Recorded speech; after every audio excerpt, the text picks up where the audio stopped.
नमस्कार साथीहरू, स्वागत छ तपाईहरुलाई हाम्रो च्यानल बीएलएलबी कोर्समा र आज युनिट 1.3 अन्तर्गत हामीहरूले सोर्सेस अफ कन्स्टिट्युसनल ल पढ्न गइरहेको छौं। है सोर्सेस भन्दा बित्तिकै के बुझ्नु पर्यो भन्दाखेरि सोर्स भनेको कज अफ ओरिजिन हो है। कन्स्टिट्युसनल ल कसरी आयो वा कन्स्टिट्युसनल ल कसरी डेभलप हुन्छ यसलाई सोर्स भनिन्छ है, जसले चाहिँ cause which bring the constitutional ल इन एक्जिस्टेन्स। यो कन्स्टिट्युसनल ल बनाउनको लागि के आधारहरू हुन् भन्ने कुरा हामीले आज डिस्कस गर्न गइरहेको छौं।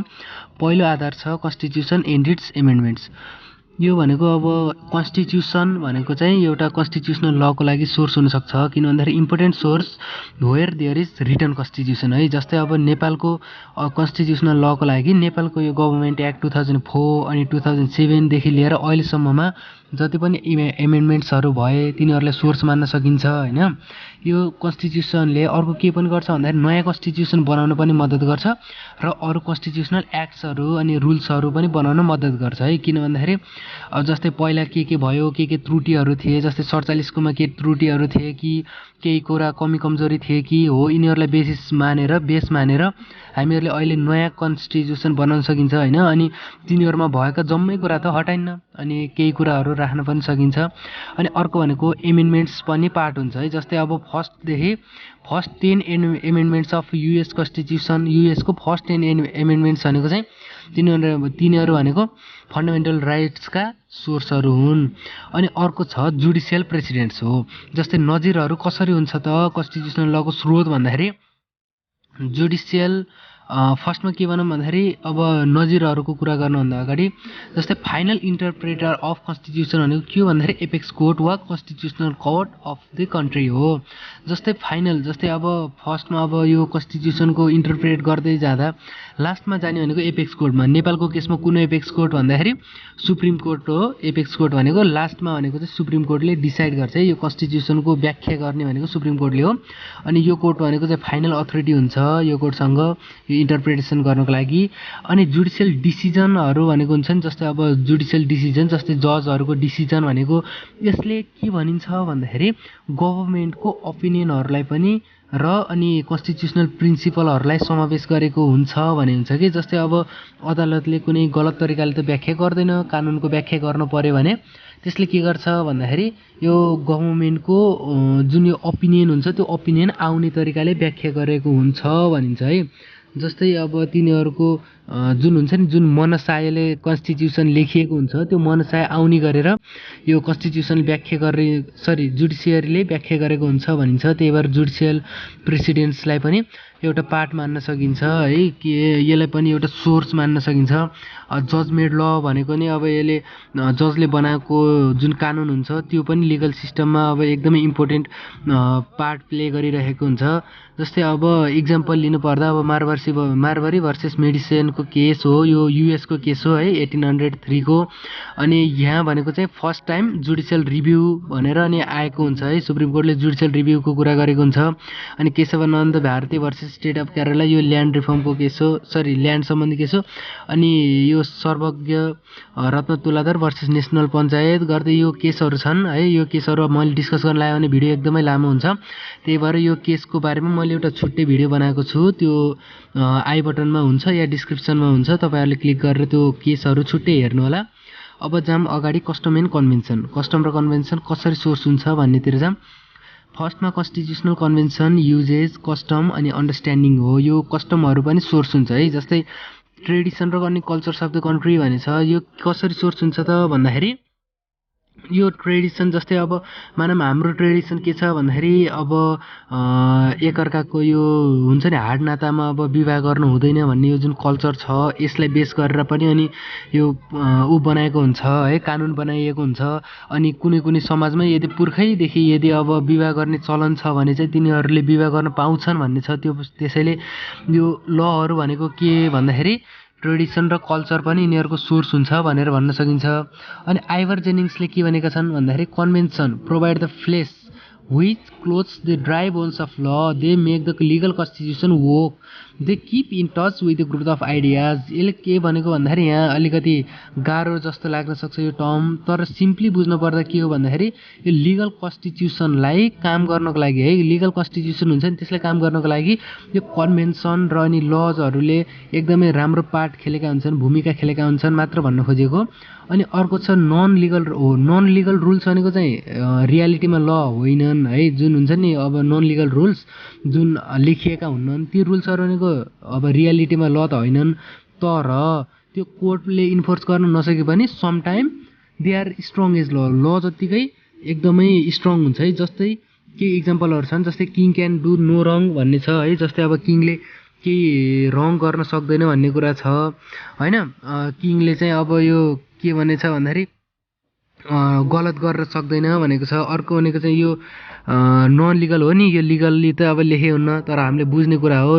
The monarch shall not veto laws passed by both house. यो के भनेको भन्दाखेरि जस्तै दुईटै हाउसबाट यदि कुनै बिल पास भएको छ भने त्यसलाई रिजेक्ट गर्न मिल्दैन भनेको हो।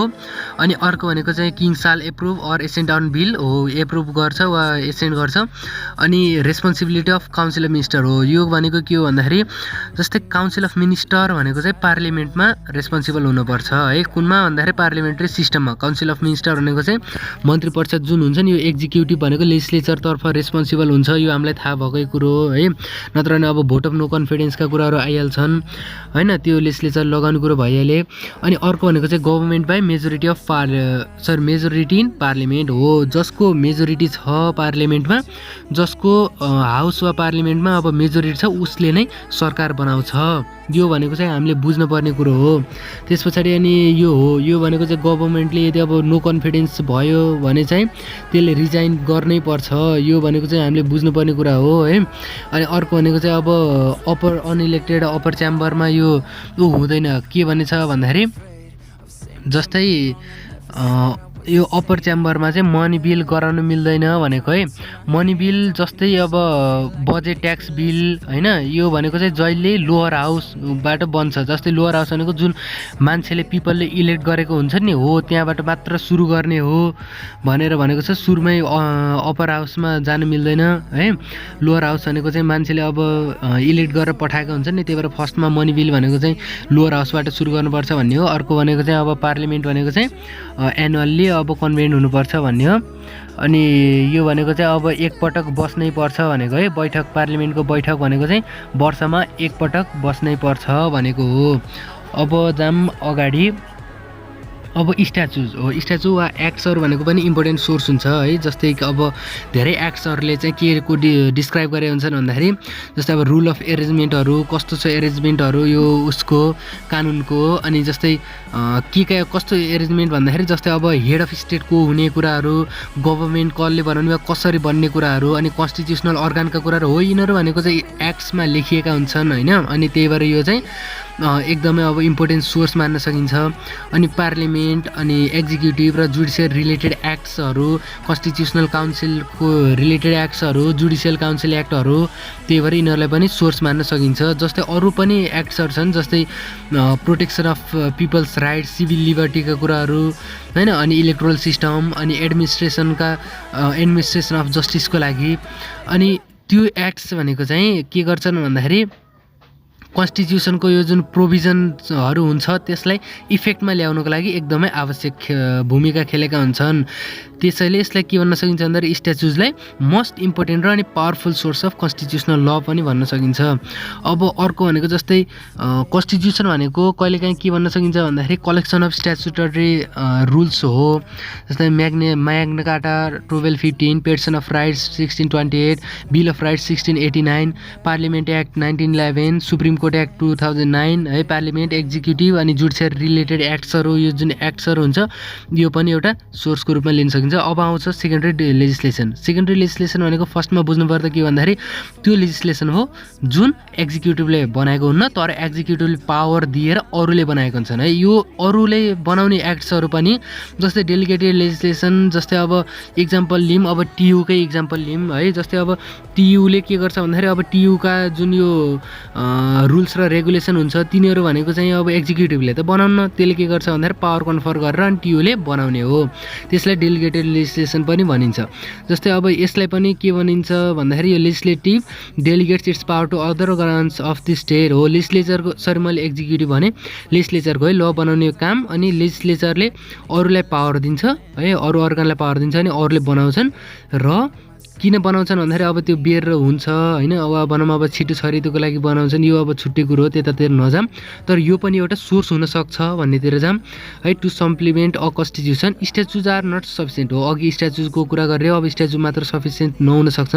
अनि रुल्स एन्ड रेगुलेसन पनि के हुन्छ भन्दाखेरि एउटा इम्पोर्टेन्ट सोर्स हुनसक्छ है। रुल्स रेगुलेसन अनि पार्लियामेन्ट, एक्जिक्युटिभ, जुडिसियरीसँग अब रिलेटेड रुल्सहरू पनि के हुनसक्छ भन्दाखेरि इम्पोर्टेन्ट सोर्सको रूपमा लिन सकिन्छ। अब जाम बुक्स अफ अथोरिटिजमा। Many constitutional principles are develop by view of constitutional experts हो। धेरै के हुन्छ भन्दाखेरि बुक अफ अथोरिटी भन्दा बित्तिकै जस्तै सामान्य बुक होइन कि एकदमै अथोरिटी पाएका मान्छेहरूले, एकदम ठुला मान्छेहरूले लेखेका जुन यो बुकहरू छन् यिनीहरूलाई पनि बेसमा हानेर हामीहरूले अब कन्स्टिट्युसनल प्रिन्सिपलहरू बनाउन सकिन्छ। जस्तै अब यिनीहरूले चाहिँ अब कन्स्टिट्युसनल लको जुन एउटा अब ग्यापलाई फुलफिल गर्न सक्छन्। अब जस्तै कुनै एउटा इस्युज है, कन्स्टिट्युसनल इस्युज कोर्टभन्दा अगाडि यदि एराइज भयो भने र अनि लिगल रुल्सले यदि जस्तै कानुनमा यो छैन भने चाहिँ यस्ता सोर्सहरू भनेको चाहिँ इम्पोर्टेन्ट हुनसक्छ।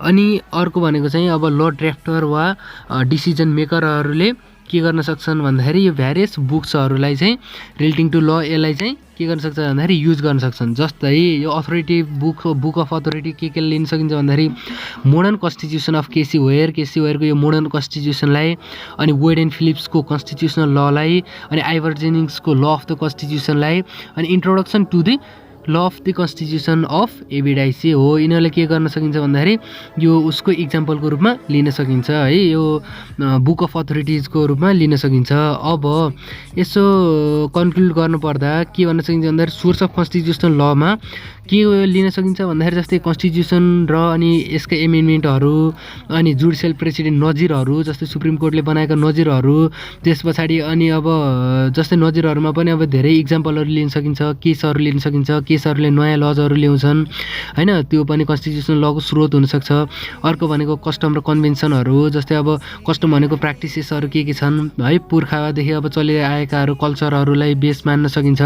अनि कन्भेन्सन वा भनौँ एग्रिमेन्टहरू, जस्तै अब कुनै एउटा स्टेट वा केहीसँग एग्रिमेन्टहरू गरेका छन् भने है त्यो एग्रिमेन्टलाई पनि बेस मानेर कन्स्टिट्युसनल लहरू बनाउन सकिन्छ। अर्को भनेको स्ट्याचुज एक्ट्सहरू भए, जस्तै अब पार्लियामेन्ट वा एक्जिक्युटिभ वा जुडिसियल रिलेटेड एक्ट्सहरू, यिनीहरूसँग सम्बन्धित एक्ट्सहरूलाई पनि सोर्सको रूपमा लिन सकिन्छ। जस्तै अब स्ट्याचुटरी रुल्सहरूलाई है, बिल अफ राइट, म्याग्ना कार्टाको त्यो 1215 को म्याग्ना कार्टाको एक्टहरू, सरी यो स्ट्याचुटरी रुल्सहरू, यिनीहरूलाई के गर्न सकिन्छ भन्दाखेरि एउटा एक्ट नै हो यो, parliament act, supreme court act है, parliament act 1911, supreme court act 2009, यिनीहरूलाई पनि एउटा बेसको रूपमा मान्न सकिन्छ। अर्को भनेको सेकेन्डरी लेजिस्लेसन, जस्तै अब अरूले पावर कन्फर्ट गरेर है अरू अर्गनले बनाएको लेजिस्लेचर बाहेक अरू अर्गनले बनाएको कानुनलाई पनि लेजिस्लेचरले बनाएकोलाई त अब मानिन्छ नै, तर सेकेन्डरी लेजिस्लेसनलाई पनि एउटा स्रोतको रूपमा लिन सकिन्छ। अनि बुक अफ अथोरिटिज भइहाल्यो, ठुल्ठुला मान्छेहरूले जस्तै पहिलाका दार्शनिक विद्वानहरूले लेखेका बुकहरूलाई पनि हामीहरूले कन्स्टिट्युसनल लको एउटा स्रोतको रूपमा लिन सकिन्छ है। अब यति नै थिए सोर्सेस अफ कन्स्टिट्युसनल लमा। अब जाम difference between constitution and constitutional law. अब के छ त भन्दाखेरि अब कन्स्टिट्युसन भनेको चाहिँ एउटा प्रिसाइज र इन्डिफिनाइट डकुमेन्ट भनेर बुझिन्छ है। कन्स्टिट्युसन भन्दा बित्तिकै हामीलाई एउटा डकुमेन्टको याद आउँछ भने कन्स्टिट्युसनल ल भनेको के भन्दाखेरि धेरै यो स्ट्याचुज र अनि डेलिगेटेड रुल्सहरू हुन्छ नि हो, यिनीहरूको एउटा कलेक्सन हो भन्न सकिन्छ है। जम्मै यो स्ट्याचुज रुल्सहरूलाई सबैले कन्स्टिट्युसनल लभित्र लिन सकिन्छ। कन्स्टिट्युसनल ल भनेको चाहिँ के हो भन्दाखेरि कन्स्टिट्युसनसँग रिलेटेड सबै लजहरू हुन् भन्न सकिन्छ है। कन्स्टिट्युसन भनेको चाहिँ एउटा फन्डामेन्टल ल अफ ल्यान्ड हो भने कन्स्टिट्युसनल लज भनेको के हो भन्दाखेरि यो जुन कन्स्टिट्युसनको भनेको सपोर्टिङ लज हुन्। अब कन्स्टिट्युसन भनेको चाहिँ मान्छेले बनाएको हुन्छन् है, is prepared by the people भने कन्स्टिट्युसनल ल भनेको चाहिँ लेजिस्लेटिभले बनाउँछ र अरू कन्स्टिट्युसनल अर्गान्सहरूले बनाउँछन् है कन्स्टिट्युसनल ल भनेको। अनि सोर्स अफ कन्स्टिट्युसन भनेको चाहिँ के भन्दाखेरि सोभरेन्टी र अनि मान्छेको फन्डामेन्टल राइट्स हुन् भने कन्स्टिट्युसनल लको सोर्स भनेको चाहिँ नन लिगल र अनि लिगल दुवै प्रकारका रुल्सहरू हुन्।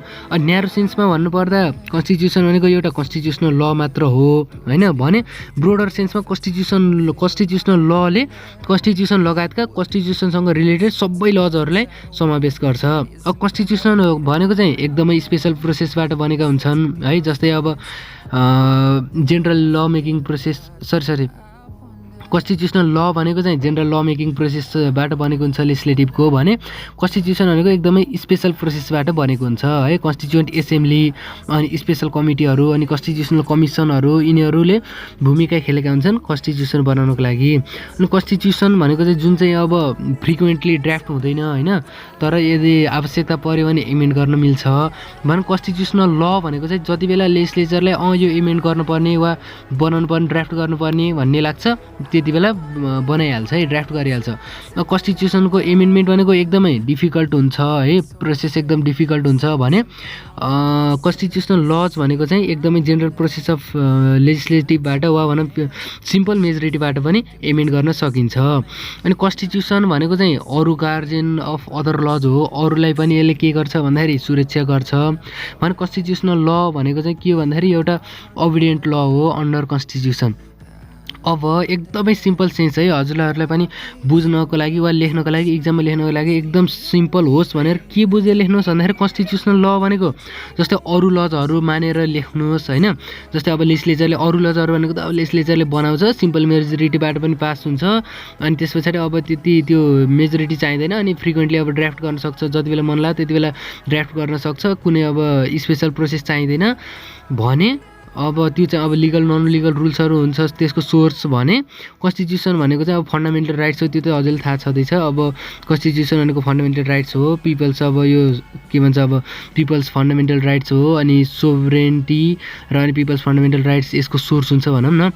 अनि त्यस पछाडि अर्को भनेको चाहिँ अब कन्स्टिट्युसन भनेको अब यत्तिकै इमेन्ड गर्न सकिँदैन, गाह्रो हुन्छ अनि स्पेसल प्रोसेसबाट बन्छ हो। यो कुराहरू लेख्नुभयो भने अब कन्स्टिट्युसन र अनि कन्स्टिट्युसनल ल भनेको डिफ्रेन्स हजुरले बुझ्न सक्नुहुन्छ। अनि अब कन्क्लुजनमा के भन्न सकिन्छ भन्दाखेरि कन्स्टिट्युसन र कन्स्टिट्युसनल ल भनेको चाहिँ are not contradictory but complementary हो। यो दुईवटा भनेको चाहिँ कन्ट्राडिक्टरी एकअर्कामा बाजिने होइन तर कम्प्लिमेन्ट्री हुन्, दुवै एकअर्कालाई चाहिने हुन्। सो आजको लागि यति नै, आशा छ तपाईँहरूलाई भिडियो मन पर्यो होला र धेरै कुराहरू बुझ्नुभयो होला। कन्स्टिट्युसन र अनि कन्स्टिट्युसनल लको डिफ्रेन्स हामीहरूले पढियो अनि कन्स्टिट्युसनल लका सोर्सहरू आज पढियो। अनि अब यतिकैमा अब युनिट 1.3 सकियो अनि भोलि अब युनिट 1.4मा हामीहरूले पढ्नेछौँ। अनि युनिट 4मा हामीहरूले के पढ्नेछ भन्दाखेरि कन्सेप्ट र अनि कन्स्टिट्युसनलिजमको कन्सेप्ट एन्ड मिनिङ अफ कन्स्टिट्युसनलिजम पढ्नेछौँ। तबसम्म पढ्दै राख्नुहोस्, संविधान पनि हेर्दै राख्नुहोस्। बाई, भोलि अर्को भिडियोमा भेटौँला। बाई।